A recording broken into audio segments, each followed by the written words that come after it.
안녕하세요. 토크닥터 토당 노소장입니다. 2020년을 기준으로 10년 동안 70%가 넘는 환자가 급증했고 또 남성보다는 여성에게서 4배나 더 많이 발생한다는 질환, 바로 류마티스 관절염인데요.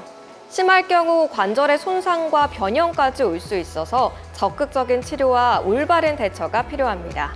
오늘 토크닥터 토닥에서는 관절 류마티스 내과 전문의 최윤정 선생님과 함께 류마티스 관절염에 관한 이야기 나눠봅니다.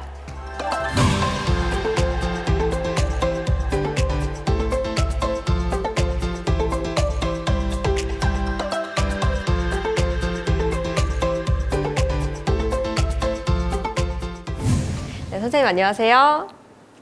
네, 오늘 류마티스 관절염에 대해서 이야기해 주실 텐데요. 사실 이름은 종종 들어보긴 했는데 정확히 어떤 질환인지는 좀 잘 모르는 분들이 많을 것 같아요. 설명 한번 해주시죠. 예, 류마티스 관절염은 손이나 발 같은 작은 관절에 통증, 붓기, 부종, 또 이런 증상들로 인해서 관절을 쥐거나 펼 때 제약을 가지는 만성 염증성 관절 질환입니다. 골이나 연골을 파괴하면서 관절 변형, 파괴를 일으킨다는 점에서 그 중요성이 있기도 하지만 자가 면역 질환이기 때문에 관절 외 증상, 관절 외의 전신을 침범하면서 안구, 피부, 폐, 심장 등을 전신 합병증을 유발하는 전신 자가 면역 질환이 되겠습니다. 설명을 좀 들어보니까 굉장히 무서운 질환인 것 같다는 생각이 드는데 류마티스 관절염은 왜 생기는 건가요? 류마티스 관절염의 발병 원인은 아직 모두 밝혀져 있는 건 아닌데 크게 이제 3가지 정도로 생각하고 있습니다. 유전적 요인, 환경적 요인, 그다음에 자가 면역성으로 생각하고 있는데요. 먼저 이제 유전적 요인은 류마티스 관절염의 발병에 있어서 가장 중요한 위험 인자로 생각되고 있습니다. 그래서 그 외에도 이제 환경적 요인도 이제 그 중요한 위험 인자로 알려져 있는데 가장 잘 알려져 있는 중요한 환경적 위험 인자는 흡연입니다. 그래서 흡연 외에도 치주염이나 반복적인 박테리아, 바이러스 감염 등이 이제 환경적 위험 인자로 알려져 있습니다. 네, 관절이 좀 손상되고 변형까지 올 수 있다고 하니까 좀 무서워지는 것 같기도 한데요. 미리 알고 좀 대처하고 또 치료도 받을 수 있으면 좋을 것 같습니다. 그래서 준비했습니다. 류마티스 관절염에 관한 궁금증 모아모아 베스트 3 시작합니다. 네, 첫 번째 궁금증 먼저 확인해 보겠습니다. 류마티스 관절염의 전조 증상은 무엇인가요? 인데요. 좀 초기에 어떤 증상이 나타났을 때 알아차릴 수 있으면 류마티스 관절염을 미리 의심해 볼 수 있을 것 같아요. 예, 일단 대표적인 증상은 손이나 발의 작은 관절에 대칭적으로 붓기나 통증이 나타나는 증상입니다. 이러한 붓기나 통증은 주로 이제 쉬었다가 활동하려고 할 때 가장 악화 소견을 보이는데요. 예를 들면 아침 기상 시에 뻣뻣한 증상이 30분 이상 지속되고 이것이 활동하면서 이제 좋아지는 양상을 보이는데 이걸 조조강직이라고 하는데요. 이런 조조강직을 가진 환자들은 아침에 주먹을 쥔다거나 물건을 짚는데 어려움을 느끼고 더 나아가서는 병따개를 딴다거나 걸레를 짜는데도 이제 그 활동에 제약을 가질 수가 있습니다. 그래서 이런 조조강직, 통증, 붓기 이런 증상들이 2주 이상 지속된다면 더 참지 마시고 류마티스 관절염에 대한 조기 검사를 진행해 보시는 것이 좋겠습니다. 네, 이어서 두 번째 궁금증도 확인해 보겠습니다. 퇴행성 관절염과는 어떻게 구분할 수 있나요? 인데 좀 흔히들 관절이 아프다 하면은 관절을 내가 많이 써서 그런가? 라고 생각하기 쉬우실 것 같아요. 이 두 가지의 차이점은 뭐가 있을까요? 퇴행성 관절염은 주로 이제 쓸수록 그 관절의 통증을 호소하고 그러다 보니까 오후가 되면 관절통을 더 호소하는 경향이 많습니다. 반면에 류마티스 관절염은 앞서 말씀드렸던 것처럼 쉬었다가 활동하려고 할 때 가장 그 통증을 심하게 호소하고 활동을 하면서 좋아지기 때문에 결과적으로 오후가 될수록 좀 더 그 통증이 완화되는 양상을 보입니다. 그 외에도 이제 호발 연령이나 신체 검진상 차이, 그다음에 혈액학적 검사, 엑스레이 소견에서도 차이가 있습니다. 네, 세 번째 궁금증도 확인해 보겠습니다. 류마티스 관절염의 합병증은 무엇인가요? 인데 앞에서도 살짝 언급해 주셨지만 생각보다 많은 범위로 침투를 하는 것 같은데 좀 정확히 어떤 합병증들이 좀 있을까요? 네, 류마티스 관절염은 결국에 자가 면역 질환이기 때문에요. 관절뿐만 아니라 관절 외의 조직도 이제 침범을 합니다. 그래서 류마티스 관절염 환자의 50%가 관절 외의 증상을 가지고 있는 것으로 알려져 있는데, 복막염 등의 눈에 대한 합병증이나 그다음에 피부를 침범해서 류마티스 결절, 근육을 침범해서 근감소증이나 혈액을 침범해서 빈혈 등을 나타내기도 하고요. 그다음에 주요 장기인 폐를 침범해서 폐막염증이나 간질성 폐질환, 그다음에 심장을 침범해서 심근경색의 합병증을 높인다거나 심근염 등을 유발할 수가 있습니다. 또한 일반인에 비해서 그 암 발생률이 10% 정도 더 높은 것으로 알려져 있고, 그 대표적인 암에는 림프종이나 폐암, 피부암 등이 보고가 되어 있습니다. 류마티스 관절암에 관한 궁금증 해결되셨나요? 지금까지 궁금증 모아모아 베스트 3였습니다.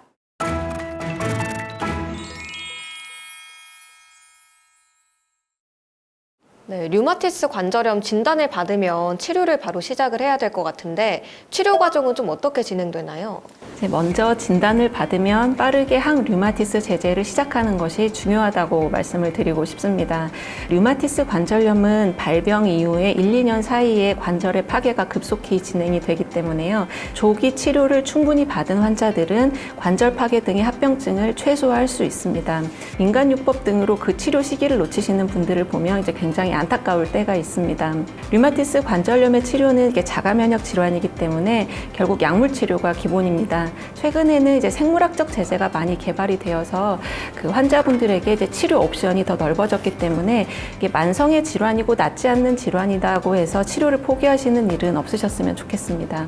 네, 이번에는 실제 사연에서 솔루션을 찾아보는 시간입니다. 선생님께서는 환자분들의 사연을 들으시고 진단과 처방을 내려주시면 되겠습니다. 토닥토닥 솔루션 시작합니다. 네, 첫 번째 사연 먼저 확인해 보겠습니다. 42세 여성분의 사연입니다. 안녕하세요. 얼마 전 남편이 손가락 관절 통증으로 류마티스 관절염 진단을 받고 약을 먹고 있는데요. 통증 때문에 많이 힘들어하네요. 음식과 운동으로 관리를 해보려는데 어떻게 해야 호전될 수 있을까요? 라는 사연입니다. 선생님 알려주시죠. 유럽 류마티스 학회에서 제시하는 자가 관리 중에 그 환자들의 식이요법에 대해서는 건강하고 균형 잡힌 식단으로 명명하고 있습니다. 결국 우리가 알고 있는 건강하고 균형 잡힌 식단에 금연, 운동, 규칙적인 생활 습관이 더해진다면 치료 효과는 더 배가 될 수가 있습니다. 다만 류마티스 관절염이 잘 조절되지 않을 때에는 운동보다 휴식을 취하는 것이 염증 조절에 더 유리하다고 할 수가 있겠습니다. 그래서 이러한 운동 시기와 운동량은 환자분들의 기본적인 체력과 현재까지 해왔던 운동량에 대해서 고려해서 조절해서 진행하시는 것이 좋겠습니다. 기본적으로 좀 건강한 생활을 하면 도움이 된다, 뭐 이런 생각도 듭니다. 예. 네, 이어서 두 번째 사연 들어보겠습니다. 다음은 32세 여성분의 사연입니다. 안녕하세요. 2달 전 건강검진을 받았는데 혈액검사에서 류마티스 인자가 양성으로 나왔어요. 0에서 14가 정상 범주라는데 24로 양성 판정을 받았습니다. 류마티스 인자가 양성이면 류마티스 관절염이라는 건가요? 아니면 나중에라도 걸릴 수 있는 건지 전문 병원에 가서 정밀 검사를 받아야 할까요? 너무 무섭습니다. 라는 사연인데, 확실히 이 류마티스 관절염에 대한 두려움이 있으신 분들은 많이 걱정이 되실 것 같은데, 이 정도면은 뭐 나중에 생길 수 있다는 건가요? 지금 생겼다는 건가요? 그 류마티스 인자는 류마티스 관절염을 진단하는 중요한 요인이긴 한데요. 그 해석에는 좀 주의를 할 필요가 있습니다. 그 이유는 류마티스 인자는 정상인에서도 약 5% 정도는 양성으로 발현이 되기도 하고, 특히 이제 나이가 들어가면서 그 양성률이 높아져서요. 65세 이상에서는 10에서 20% 환자가 양성을 보이기도 합니다. 말씀하신 케이스 같은 경우는 환자분이 증상이 없으시고 항체가 높지 않기 때문에 앞서 말씀드린 그런 질환이 없다면 경과 관찰을 해보셔도 좋겠습니다. 다만 환자가 앞에서 말씀드린 관절 증상을 동반하거나 이 류마티스 항체의 역가가 100 인터내셔널 유닛을 초과하는 경우에는 이제 류마티스의 발병 가능성이 더 높다고 보이기 때문에 이제 류마티스 내과를 방문하셔서 정밀 진단을 받아보시는 것이 좋겠습니다. 많은 도움 되셨나요? 지금까지 토닥토닥 솔루션이었습니다. 네, 이번에는 퀴즈를 통해 류마티스 관절염에 대해서 쉽고 재밌게 이해해보는 시간입니다. 건강상식 능력고사 시작합니다.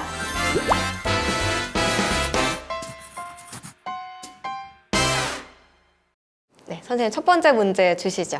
예, 첫 번째 문제입니다. 소아에게도 류마티스 관절염이 생길 수 있다. 그렇다면 O 아니면 X를 선택해 주세요. 일단 퇴행성과는 확실히 다른 질환이니까 소아에게도 생길 수도 있을 것 같아서 O를 한번 선택해 보겠습니다. 예, 맞습니다. 정답은 O입니다. 16세 미만의 소아에서 6주 이상 진행되는 소아 류마티스 관절염 혹은 소아 특발성 관절염이라고 명명되는 병이 있습니다. 그 환아들의 90% 정도는 적절한 치료를 받으면 중대한 합병증 없이 이렇게 생활을 할 수가 있는데 약 10%는 관절의 파괴로 인해서 성장 장애나 기형 등의 중대한 합병증을 경험하기도 합니다. 따라서 환아가 아침에 기상을 했을 때 계속 뻣뻣해서 움직이지 않으려고 하거나 통증이 없는 자세를 취해서 절룩거리거나 관절을 만질 때 피하는 증상을 보인다면 단순히 성장통으로 생각하지 마시고 소아 류마티스 관절염에 대해서 검사를 받아보시는 것이 좋겠습니다. 또 어린 아이들이 이런 질환을 겪는다는 걸 생각을 하니까 좀 마음이 아프기도 하고 보호자분들이 좀 평소에 좀 면밀히 살펴보시는 게 좋을 것 같다는 생각이 듭니다. 네, 그럼 이어서 두 번째 문제 풀어보겠습니다. 다음 문제입니다. 류마티스 관절염이 있으면 골다공증 위험성이 높다. 그렇다면 O 아니면 X. 정답은 무엇일까요? 류마티스 관절염과 골다공증 같은 관절에서 그런 뼈에서 나는 질환이긴 하지만 그렇게 특별한 연관은 없을 것 같다는 생각이 들어서 전 한번 X를 선택해 보겠습니다. 예, 정답은 O입니다. 예. 네. 골다공증이라는 거는 골량이 감소되거나 골을 지탱하고 있는 구조가 파괴되면서 부러지기 쉬운 상태가 되는 상태를 의미합니다. 그 파골세포가 활성화되고 또 류마티스 관절염 환자들은 통증 때문에 잘 안 움직이시려고 하다 보니까 근손실이나 뼈 밀도의 감소를 동반하게 되겠습니다. 동시에 복용하는 약제 중에 스테로이드 같은 것도 골밀도의 감소를 초래하는 부작용을 가지고 있기 때문에 류마티스 관절염 환자에서는 골다공증의 위험도가 높습니다. 그래서 이를 예방하기 위해서는 평상시에 적절한 운동을 하시고 칼슘과 비타민 D가 풍부한 식단을 섭취하시고 정기적으로 골다공증 검사 등을 통해서 뼈 건강을 모니터링 하시는 것이 좋겠습니다. 시청자분들은 정답 많이 맞추셨나요? 지금까지 건강상식 능력고사였습니다.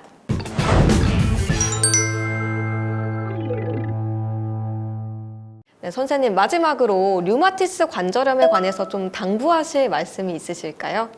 류마티스 관절염은 사실 만성적이고 복잡한 질환이기 때문에 치료를 회피하시는 분들도 많은데 조기 진단과 적절한 치료를 통해서 증상을 관리하고 삶의 질을 의미 있게 개선할 수 있습니다. 제가 첫 번째로 드리고 싶은 당부는 조기 진단의 중요성입니다. 관절 증상이 있을 때 무작정 계속 참지 마시고 조기 내원하셔서 적절한 검사를 받고 조기에 진단을 하시는 것이 결과적으로 길게 보았을 때 관절의 파괴를 막는 가장 효과적인 방법이라고 할 수가 있겠습니다. 그 다음은 생활습관 개선도 중요한 부분입니다. 그래서 앞서 말씀드렸던 금연, 적절한 식이습관, 운동 등을 통해서 약물의 효과를 극대화하실 수가 있겠습니다. 스트레스는 면역 반응을 악화시킬 수가 있어서 충분한 휴식과 여가 활동을 통해서 심신의 건강을 유지하는 것이 중요합니다. 토크닥터 토닥, 오늘은 최윤정 선생님과 함께 류마티스 관절염에 관한 이야기 나눠봤습니다. 다음 시간에도 유익한 의학 정보로 인사드리겠습니다. 함께해 주신 여러분 고맙습니다.